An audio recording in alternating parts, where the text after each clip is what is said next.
Que calor tá aqui no Brasil, né, pessoal? Deixa eu te perguntar, você já viu aqueles vídeos que aparentemente a caixa d'água ela está derretendo, né? Tem vídeo do Rio de Janeiro, tem alguns vídeos em Goiânia também, tá? Que a caixa d'água ela parece assim inclinada. Eu vou deixar os vídeos aqui para você ver. Ela parece derretida, ela parece inclinada. Mas será que esse calor extremo que nós estamos sentindo no Brasil, será que ela é capaz de derreter uma caixa d'água? Será que de fato essa temperatura alta aí de 40 graus, até mais em certas regiões do Brasil, consegue de fato derreter, causar um derretimento em uma caixa d'água? É isso que nós vamos ver no vídeo de hoje. Fique comigo até no final, a gente vai conversar sobre caixa d'água, sobre reservatórios superiores. Eu vou te mostrar, falar desse mistério, se é possível, se não é. Então, para você entender tudo, se você é novo aqui, se inscreva aqui no canal e também já deixa o seu like, que isso vai ajudar a gente a prosseguir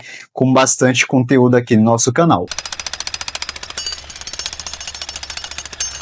Eu acompanhei algumas reportagens, tá? Que os jornalistas eles afirmavam que o calor tinha acabado derretendo a caixa d'água em um imóvel, tá? Mas será que de fato o calor ele consegue derreter uma caixa d'água? Tecnicamente, não. Os reservatórios superiores, a famosa caixa d'água, ela é projetada aí para suportar temperaturas até mais de 130 graus, tá? Ou seja, se causar a temperatura acabar derretendo uma caixa d'água, significa que não tem mais praticamente ninguém vivo aqui na Terra, tá? Então, eu preciso de temperaturas acima de 130 graus, por exemplo, uma média aí, para acabar derretendo uma caixa d'água. Ou seja, isso não aconteceu nesses casos. Na maioria desses casos, nenhum dos casos foi causado pelo calor que aparentemente derreteu. Não é isso que aconteceu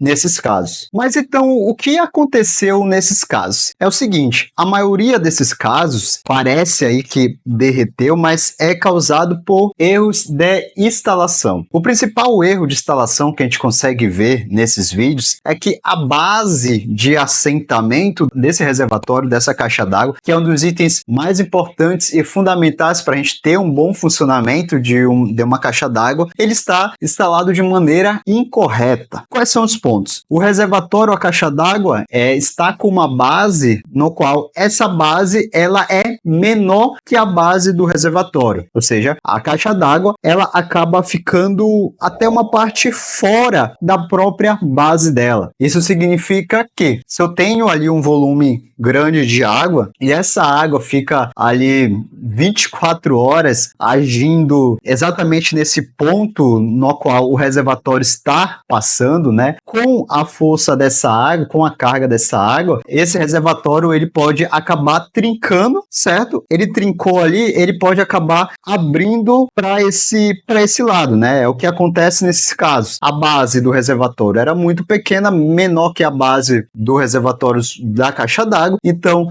a caixa d'água ela acabava deslizando, né? Ela acabava como se fosse um recalque, ela acabava diminuindo, abaixando um lado dessa caixa d'água, ficando o outro intacto. Aí no caso parece que ela está derretendo, mas não, é que a base do reservatório da caixa d'água é menor do que deveria. Como que a gente tem que fazer nesses casos? Primeiro que a base de um reservatório, de uma caixa d'água, ela precisa ser maior que a base da caixa d'água, tá? Não tem sentido colocar uma base para suportar o peso dessa caixa d'água e essa base ser menor que a própria base da caixa d'água. Se ela ficar um pouco fora ou ser menor, ela vai acabar trincando e vai acontecer o que está acontecendo aí na maioria dos casos. Não é culpa do calor, é culpa da instalação que está incorreta. Outro ponto também que a gente vê bastante é fazer sarrafo, né? Colocar uns pedaços de madeira, uns sarrafos e assentar a caixa d'água. Eu também não posso fazer isso, porque, de novo, com o peso da água, essa caixa d'água ela vai acabar trincando, acabar fissurando aí por causa do peso em cima desse sarrafo, né? Ela vai acabar entrando nesse sarrafo e vai acabar aí tendo vazamentos. É a mesma ideia da base menor que a base da caixa d'água. Também não posso. A minha base precisa ser plana, nivelada, sem áreas pontiagudas, tá? Ou posso fazer PVC, de alvenaria ou de concreto. O importante é que ela seja nivelada ali, sem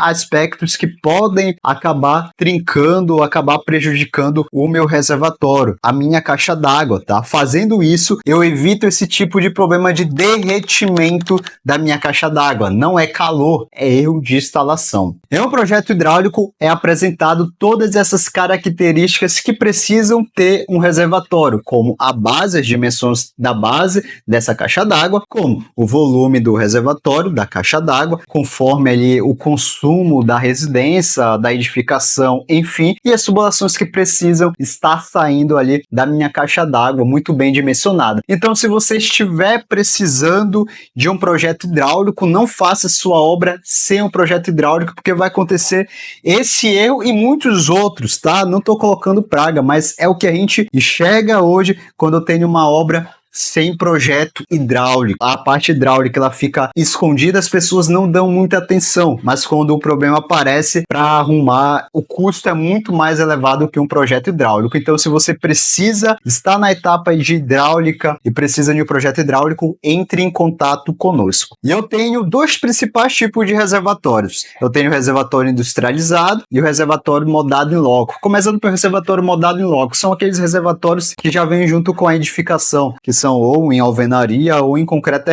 armado. É feito junto com a estrutura da edificação do prédio. São utilizados para volumes maiores ali de consumo, tá? E o reservatório industrializados é o que a gente está comentando aqui neste vídeo. E eu tenho alguns tipos, tá? Eu tenho reservatórios de amianto, que hoje é proibido, até porque tem materiais tóxicos no amianto, né? Que ia com a água, enfim, hoje não é mais utilizado. Aí substitui pela caixa d'água de fibra de cimento, que é bastante utilizado ainda. E aí eu tenho os tipos de reservatórios de poliéster com fibra de vidro, que são bastante utilizados aí em supermercados, em mercados, que são aqueles reservatórios maiores, tá? Eles são com fibra de vidro, que é muito interessante também. O único problema é que eles não são, em relação a baques, eles não são tão resistentes assim. E também tenho os reservatórios de polietileno, que são reservatórios que estão derretendo por causa de calor. São os reservatórios de PVC, de polietileno, que aí eu tenho umas gigantes vantagens em relação a eles. Primeiro, pela facilidade de instalação de um reservatório de polietileno, tá? É muito simples a sua instalação. A facilidade de limpeza e a variação ali de volumes, que eu posso ter diversos volumes hoje que